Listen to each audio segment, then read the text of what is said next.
કોલોનીમાં સચિન રાઠવા નામના યુવકની હત્યાનો ગંભીર મામલો સામે આવ્યો છે। આ કેસમાં એસીપી પ્રણવ કટારિયાનું નિવેદન સામે આવ્યું છે।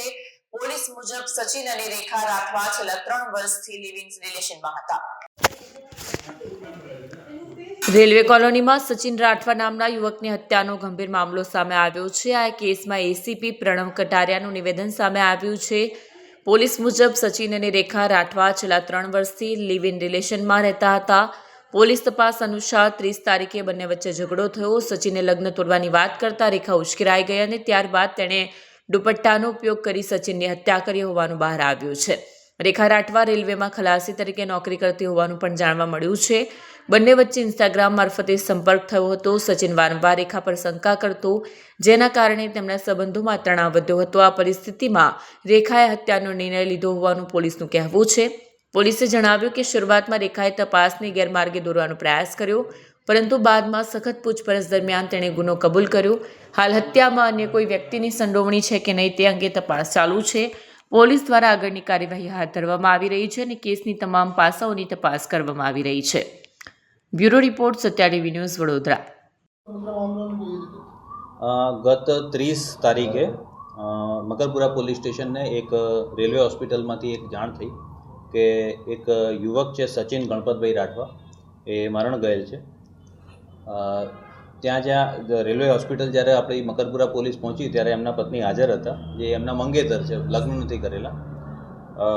એમની થોડી સઘન પૂછપરછ જ્યારે આપણે કરી તો એમાં એ રીતે જણાયેલું કે આ બનાવ જે દિવસે બનેલો 30/12ના રોજ સોમવારે બંને પતિ પત્ની ઘરે હાજર હતા બપોરના સમયે। એ દરમિયાન બંને વચ્ચે બોલાચાલી ઝઘડો થયેલ। જે મરણ જનાર સચિન રાઠવા છે, સચિન રાઠવાએ એના પિતાને ફોન કરેલો કે આ બંનેના લગ્ન નક્કી થયેલા, એ લગ્ન તોડવાની વાત કરેલી સચિન રાઠવાએ।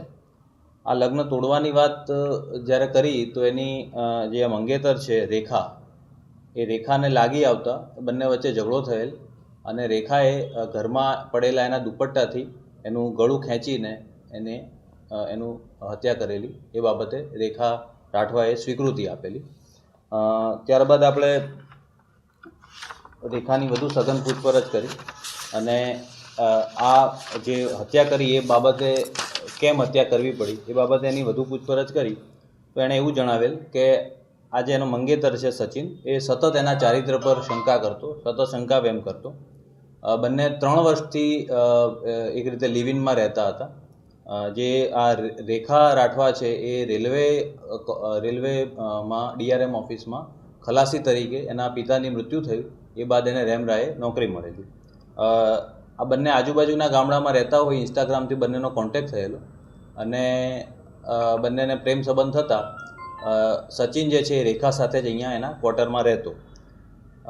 સચિન સતત શંકા વહેમ કરતો અને બંનેના જે લગ્ન નક્કી થયેલા એ લગ્ન તોડવાની વાત થતાં રેખાને લાગી આવતા રેખાએ આ બનાવને અંજામ આપેલો જણાય છે।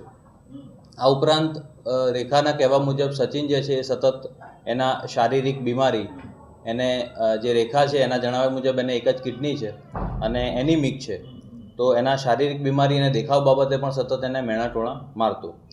તો બંને વચ્ચે જ્યારે સોમવારે જ્યારે ઝઘડો થયો એ પહેલાં બંને એમના ગામમાં ગયેલા અને 3 દિવસ ત્યાં રહ્યા હતા।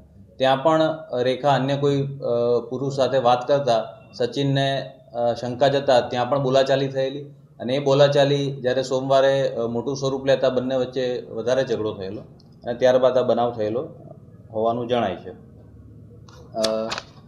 હાલ મકરપુરા પોલીસ દ્વારા આ બાબતે હત્યાનો ગુનો નોંધી આગળની પોલીસ તપાસ ચાલુ કરવામાં આવેલી છે। આ ગુનાની અંદર અન્ય કોઈ આરોપી ઇન્વોલ્વ છે કે નહીં એ બાબતે તપાસ ચાલુ છે। ઇન્ટેન્શન જે રેખાનો છે એ ગુના બાબતનો એ ક્લિયર થયો છે, પણ એનું પ્લાનિંગ અને કેવી રીતે એને એક્ઝિક્યુટ કર્યું એ બાબતે હજુ પોલીસ તપાસ દરમિયાન અન્ય વિગતો મળશે। એવા આક્ષેપો કરેલા છે। હાલ પૂરતા એના કોઈ સમર્થનકારી પુરાવા મળેલા નથી। 30 તારીખે આપણને જાણ થઈ અને બનાવ 29 તારીખનો છે। 30 તારીખે આપણને રેલવે હોસ્પિટલથી જાણ થઈ।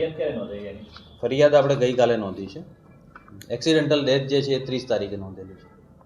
રેખા કોઈ અન્ય વ્યક્તિ સાથે એનો કોઈ સંબંધ હતો કે સંબંધ એ અત્યાર સુધીની તપાસમાં નીકળેલું નથી. કોઈ એમાં એકદમની ધરપકડ કરવામાં આવી છે? ફક્ત રેખાની ધરપકડ કરેલી છે. કઈ રીતે આ ઘટનાને અંજામ આપ્યો, કેવી રીતે પ્રી પ્લાન કર્યો આ લોકોએ?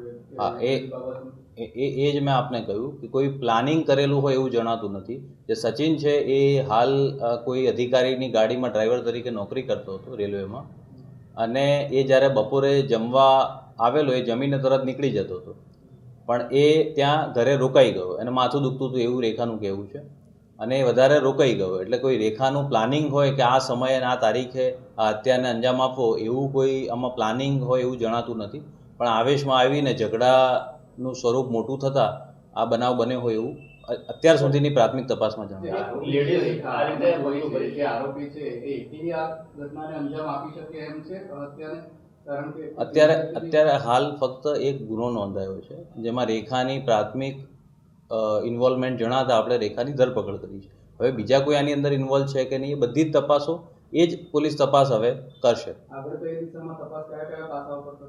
આગળ હવે ફૂટેજ આપણે જોવાના છે. રેખાનું અન્ય કોઈ પુરુષ સાથે જે રીતે મરણ જનારના પિતાનું કહેવું છે તો એ પ્રમાણે અન્ય કોઈ પુરુષ સાથે કોઈ સંબંધ છે કે, અને જેના કારણે આ હત્યા કરેલી છે, એટલે ઇન્ટેન્શન શું છે એ પણ આમાં હજુ વધારે તપાસ કરીશું. સીસીટીવી ફૂટેજ જોઈશું, એના મોબાઈલના પણ ફોરેન્સિક એનાલિસિસ કરાવીશું. અન્ય કોઈ સામે છે કે એ બાબતની તપાસ? એ બાબતની તપાસ કરીશું. રિમાન્ડની કાર્યવાહી કેવી રીતે? હજુ હાલ એરેસ્ટ કર્યા છે.